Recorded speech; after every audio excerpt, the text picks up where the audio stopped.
வணக்கம். இது ஐபிசி தமிழின் இரவு நேர பிரதான செய்திகள். முதலில் தலைப்புச் செய்திகள்.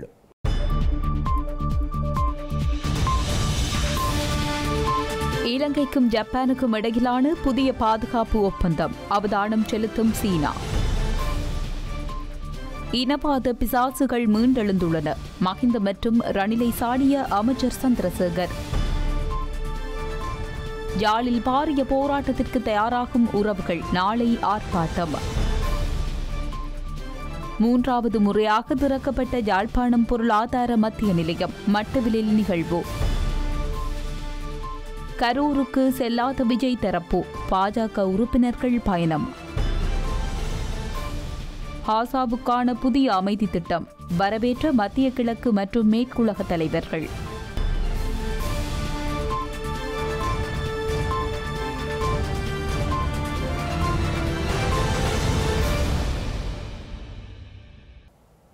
இனி தொடர்வது விரிவான செய்திகள். வடக்கு கிழக்கு வலைந்து காணாமலாக்கப்பட்டவர்களின் உறவினர்களின் சங்கத்தின் ஏற்பாட்டில் யாழ்ப்பாணத்தில் முன்னெடுக்கப்பட்டு வருகின்ற சர்வதேச நீதி கோரிய சுழற்சி முறையிலான உண்ணாவிரத போராட்டம் இன்று 6வது நாளாகவும் முன்னெடுக்கப்பட்டு வருகிறது. குறித்த போராட்டம் யாழ் செம்மணியில் கடந்த 29ஆம் தேதி ஆரம்பமாகிய நிலையில் எதிர்வரும் 1ஆம் தேதி வரை நடைபெற உள்ளது. இலங்கையில் நடைபெற்ற உள்நாட்டு யுத்தத்தின் போது நிகழ்த்தப்பட்ட மனிதுரிமை மீறல்கள் மற்றும் வலிந்து காணாமலாக்கப்பட்டவர்கள் உள்ளிட்ட விவகாரங்களுக்கு நீதி வேண்டியும் உள்நாட்டு பொறிமுறையை நிராகரித்தும் சர்வதேச விசாரணையை வலியுறுத்தியும் செம்மணி விவகாரத்திற்கு நீதி கோரியும் குறித்த உண்ணாவிரத போராட்டம் ஆரம்பிக்கப்பட்டது. போராட்டத்தில் கலந்து கொண்டவர்கள் ஸ்ரீலங்காவில் உள்நாட்டு பொறிமுறையை நிராகரிக்கின்றோம், தமிழ் இனவழிப்புக்கும் காணாமல் ஆக்கப்படுதல், போர்க்குற்றங்கள் மற்றும் மனித புதைகுழிகள் குறித்து நாம் சர்வதேச சுயாதீன விசாரணையை மட்டுமே கோருகின்றோம் உள்ளிட்ட கோரிக்கைகளை முன்வைத்திருந்தனர். நாளைய போராட்டம் காலை 10 மணிக்கு ஆரம்பமாகி நண்பகல் 1 மணிக்கு நிறைவடைய உள்ளதோடு இப்போராட்டத்தில் அறிக்கை ஒன்று வாசிக்கப்பட்டு அந்த அறிக்கை மனிதுரிமை ஆணைக்குழுவிற்கு அனுப்பி வைக்கப்பட உள்ளதாகவும் தெரிவிக்கப்பட்டுள்ளது. குறித்த போராட்டத்தில் வடக்கின் 5 மாவட்டங்களைச் சேர்ந்த வலிந்து காணாமல் ஆக்கப்பட்டவர்களின் உறவினர்கள், செயற்பாட்டாளர்கள் மற்றும் பொதுமக்கள் கலந்து கொண்டுள்ள நிலையில் போராட்டத்தின் ஆரம்பத்தில் அணையா விளக்கு பகுதியில் சுடரேற்றி மலரஞ்சலி செலுத்தி போராட்டம் ஆரம்பமானது. யாழ்ப்பாணம் விசேட பொருளாதார மத்திய நிலையம் 3வது தடவையாக இன்று மீளவும் திறந்து வைக்கப்பட்டுள்ளது. இந்த நிகழ்வு மட்டவிலில் இன்று செவ்வாய்க்கிழமை காலை கடற்றொழில், நீரியல் மற்றும் கடல் வளங்கள் அமைச்சர் ராமலிங்கம் சந்திரசேகர் தலைமையில் இடம்பெற்றது. 200 மில்லியன் ரூபாய் செலவில் யாழ்ப்பாணம் விசேட பொருளாதார மத்திய நிலையம் 2022ஆம் ஆண்டு மார்ச் மாதம் 20ஆம் தேதி அப்போதைய பிரதமர் மஹிந்த ராஜபக்சவினால் முதற் தடவையாக திறந்து வைக்கப்பட்டது. இது பல்வேறு காரணங்களால் செயலிழந்த நிலையில் கிராமிய பொருளாதார ராஜாங்க அமைச்சர் காதர் மஸ்தான் தலைமையிலான குழுவினரால் மீள திறந்து வைக்கப்பட்ட போதும் அதுவும் செயலிழந்து போனது. இந்த நிலையில் அண்மையில் யாழ்ப்பாண மாவட்டத்திற்கு விஜயம் செய்த அமைச்சர் வசந்த சமரசிங்க மீளவும் பொருளாதார மத்திய நிலையத்தை ஆரம்பிக்க நடவடிக்கை எடுத்திருந்தார். இதனையடுத்து இன்றைய தினம் அமைச்சர் வசந்த சமரசிங்கவால் பொருளாதார மத்திய நிலையம் நாடாவெட்டி திறந்து வைக்கப்பட்டது. இந்த நிகழ்வில் வடக்கு மாகாண ஆளுநர் நா. வேதநாயகன், நாடாளுமன்ற உறுப்பினர்களான க. இளங்குமரன், ச. ஸ்ரீ பவானந்த ராசா, ஜே. ரஜீவன் ஆகியோர் கலந்து கொண்டனர். பொருளாதார மத்திய நிலையத்தை நாடாவெட்டி திறந்து வைத்ததுடன் மொத்த விற்பனை வியாபாரத்தையும் விருந்தினர்கள் சம்பிரதாய பூர்வமாக ஆரம்பித்து வைத்தனர். சாவகச்சேரி பிரதேச சபையின் தவிசாளர், யாழ் மாவட்ட செயலர், வடக்கு மாகாண விவசாய அமைச்சின் செயலாளர், பிரதேச செயலாளர்கள், விவசாய சம்மேளன பிரதிநிதிகள் உள்ளிட்ட பலர் கலந்து கொண்டனர். இனவாதத்தை கிளப்பும் பிசாசுகள் மீண்டெழுந்துள்ளதாக ஸ்ரீலங்கா கடற்றொழில், நீரியல் மற்றும் கடல் வளங்கள் அமைச்சர் ராமலிங்கம் சந்திரசேகர் தெரிவித்துள்ளார். அதிகாரத்திற்காக சதி குறித்தும் சூழ்ச்சி பற்றியும் அவை மந்திராலோசனை நடத்துகின்றன எனவும் இந்த பிசாசுகளிடமிருந்து நாட்டை பாதுகாக்க மக்கள் ஒன்றுபட வேண்டும் என்றும் அவர் கூறியிருந்தார். யாழ்ப்பாணம் விசேட பொருளாதார மத்திய நிலையத்தின் மீள் ஆரம்பிப்பு நிகழ்வு மட்டவிலில் இன்று இடம்பெற்ற போதே அவர் இதனை கூறியுள்ளார். பொருளாதார ரீதியில் இலங்கை வேகமாக முன்னேறி வருகின்றது என தரவுகள் கூறுகின்றன எனவும் அதேபோல லஞ்ச ஊழல் ஒழிக்கப்பட்டு வருகின்றது எனவும் தெரிவித்தார். இனவாதம் மற்றும் மதவாதம் என்பவற்றுக்கு முடிவு கட்டப்பட்டு வருகின்றது எனவும் தெரிவித்தார். இலங்கையில் வாழும் மூவின மக்களும் ஓரணியில் திரள வேண்டும், அவ்வாறு நடந்தால் இலகுவில் முன்னோக்கி சென்று விடலாம் என தெரிவித்தார்.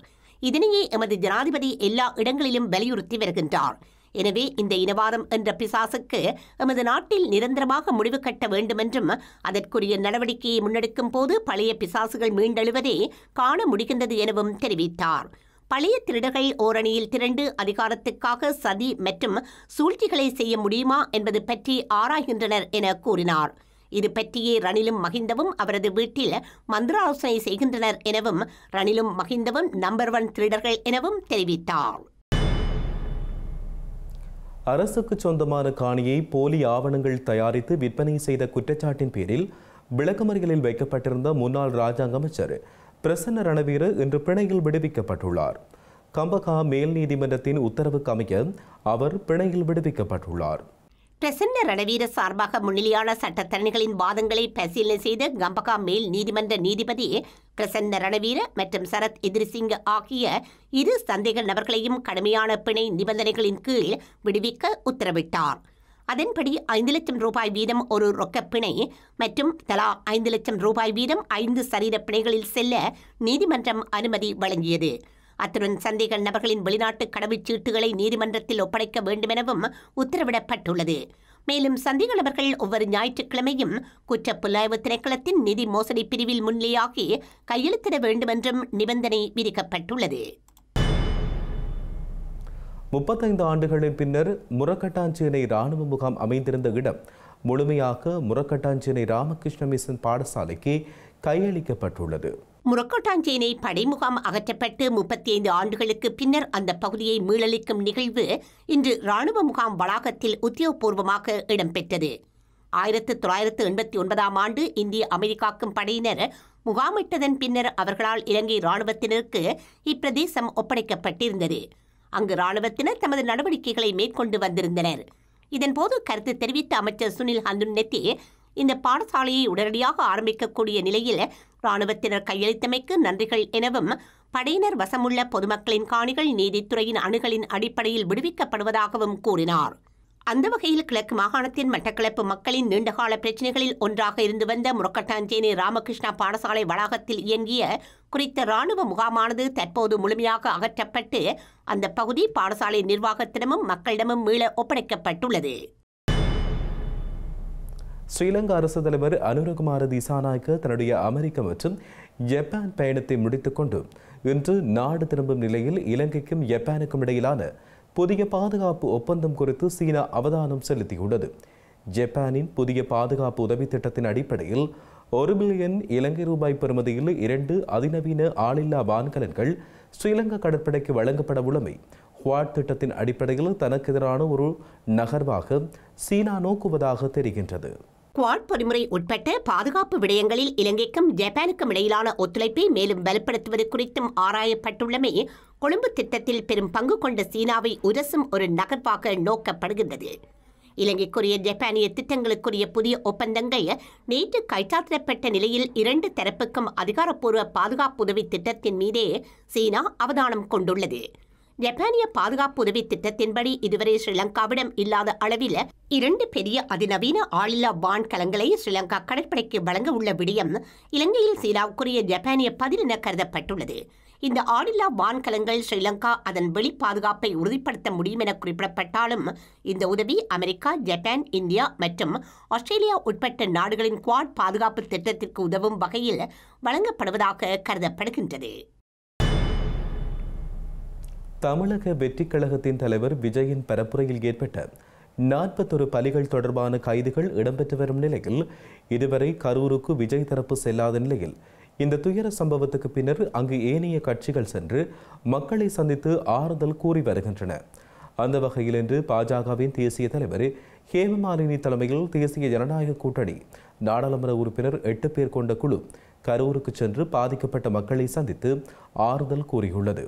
விஜயின் பரப்புரையில் ஏற்பட்ட 41 பலிகள் தொடர்பாக தமிழக வெற்றிக் கழக கட்சியின் கரூர் மாவட்ட செயலாளர் மதியழகனும் மத்திய மாநகர செயலாளர் பவுன்ராஜும் கைது செய்யப்பட்டுள்ள நிலையில் இன்று பாஜகவின் தேசிய தலைவர் ஹேமமாலினி தலைமையில் தேசிய ஜனநாயக கூட்டணி நாடாளுமன்ற உறுப்பினர்கள் 8 பேர் கொண்ட குழு கரூர் சென்று விபத்தை நேரில் பார்த்தவர்களிடம் கூட்ட நெரிசல் ஏற்பட்ட விதம் குறித்து கேட்டறிந்துள்ளனர். கரூர் பரப்புரை கூட்டத்தில் தனது அரசியல் பலத்தை காட்டவே நடிகரும் தமிழக வெற்றிக் கழகத்தின் தலைவருமான விஜய் திட்டமிட்டு 4 மணி நேரம் தாமதமாக வந்ததாக குற்றம் சாட்டி காவல்துறை தனது முதற் தகவல் அறிக்கையை பதிவு செய்துள்ள நிலையில் பாஜகவின் இந்த பயணம் இடம்பெற்றுள்ளது. இந்த சம்பவத்தில் சிக்கிய 60க்கும் மேற்பட்டோர் இன்னமும் மருத்துவமனைகளில் சிகிச்சை பெற்று வரும் நிலையில் இதுவரை 3 பேர் மீது 5 பிரிவுகளின் கீழ் வழக்கு பதிவு செய்யப்பட்டுள்ளது. இந்த வழக்குகளில் குற்றம் சாட்டப்பட்டவர்களை கைது செய்ய காவல்துறை 5 தனிப்படைகளை அமைத்துள்ள நிலையில் நேற்றும் இன்றும் கைதுகள் இடம்பெற்றுள்ளன.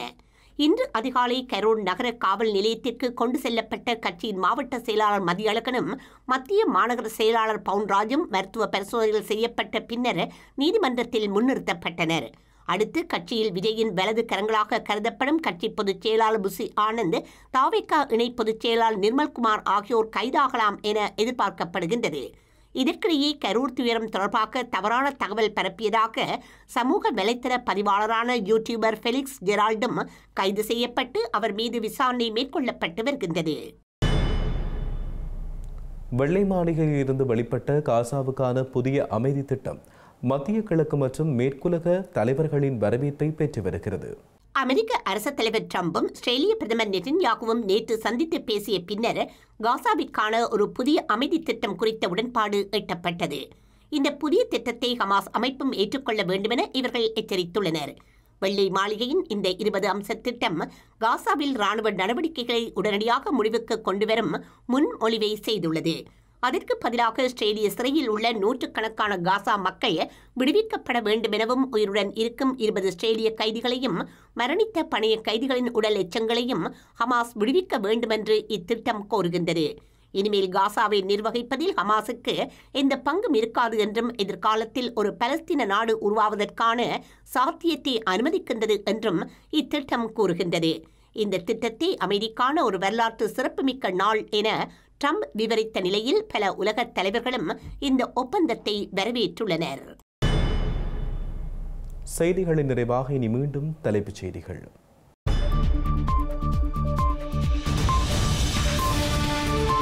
இலங்கைக்கும் ஜப்பானுக்கும் இடையிலான புதிய பாதுகாப்பு ஒப்பந்தம், அவதானம் செலுத்தும் சீனா. இனவாத பிசாசுகள் மீண்டெழுந்துள்ளன, மஹிந்த மற்றும் ரணிலை சாடிய அமைச்சர் சந்திரசேகர். யாழில் பாரிய போராட்டத்திற்கு தயாராகும் உறவுகள், நாளை ஆர்ப்பாட்டம். 3வது முறையாக திறக்கப்பட்ட யாழ்ப்பாணம் பொருளாதார மத்திய நிலையம், மட்டவிலில் நிகழ்வு. கரூருக்கு செல்லாத விஜய் தரப்பு, பாஜக உறுப்பினர்கள் பயணம்.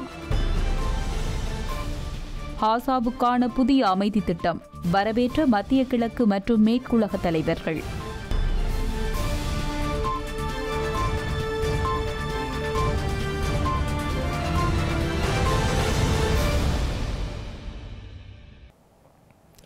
இத்துடன் ஐபிசி தமிழின் இரவு நேர பிரதான செய்திகள் நிறைவடைந்தன. உடனுக்குடன் நீங்கள் செய்திகளை அறிந்து கொள்ள ibc.com என்ற எமது இணையதளத்தினை பார்வையிடுங்கள். வணக்கம்.